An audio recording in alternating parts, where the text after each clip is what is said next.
Where do you draw the line to maintain work-life balance? Quiet quitting has become a hot topic recently, with companies looking to boost productivity while avoiding workplace burnout. Today, we invited three HR consultants to address this issue. Hello, Mr. and Miss. Please introduce yourself to the audience. Thank you for joining us here. Hi everyone, I am Marvin De Villalobos from Popple Company and I am an HR consultant. Hello everyone, I'm Rika Jane Chavez from the X and Y Company and I am an HR consultant. Hello, I'm Mark Bruce Bendicho, an HR consultant. Since it is still pandemic, how is the workplace and what is quiet quitting?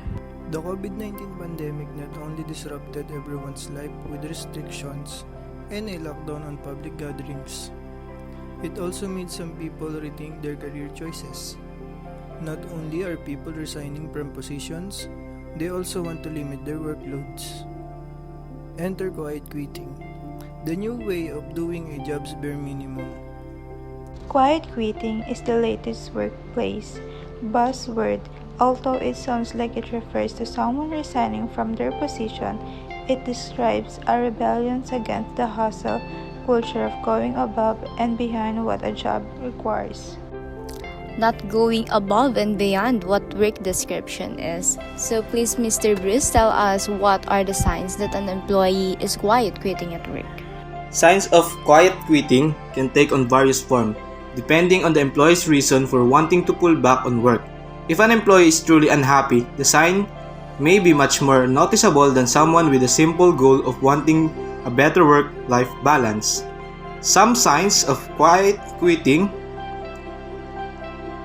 is not attending meetings, arriving late or leaving early, reduction in productivity, less contribution to team projects, not participating in planning or meetings, and lack of passion or enthusiasm.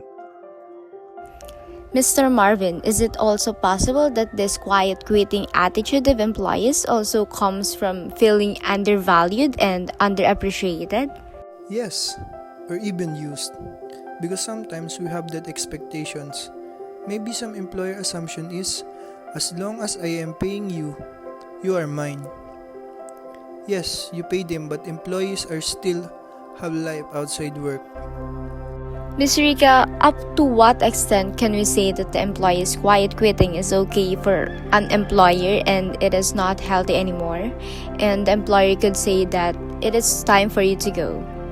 It is not healthy if it's extreme, meaning they are disengaged already. They are there physically but they don't want to connect to fellow co-worker. Lack of motivation.